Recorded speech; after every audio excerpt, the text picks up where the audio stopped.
Daily 50 টাকা 100 টাকা হাত খরচ করছি, কায়দা দেখাচ্ছি, বিভিন্ন রকম ভাব দেখাচ্ছি, বিলাসিতা দেখাচ্ছি, অথচ আমি দিনের পর দিন গরিব হয়ে যাচ্ছি। সামনের দিন আর দেখাতে পারবো না, কারণ আমি যে বাজে খরচগুলো করছি সেই খরচ থেকে আমি রক্ষা করতে পারছি না। আপনাকে এই খরচ থেকেই রক্ষা করতে হবে, খরচ কাটলমেন্ট করে আপনাকে জমাতে হবে।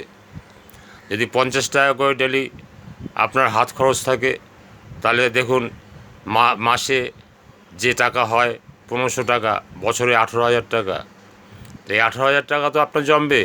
এই 18,000 টাকা করে যদি মাসে বছরে একবার করে রাখতে পারেন, তাও তো আপনার মানে কত লাখ টাকা হয়ে যায়, দেখুন, হিসাব করে দেখুন।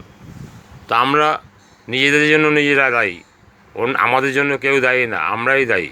আমরা এগুলো বাড়াতে পারি, কমাতে পারি না। এই কমিয়ে আমাকে বড়লোক হতে হবে।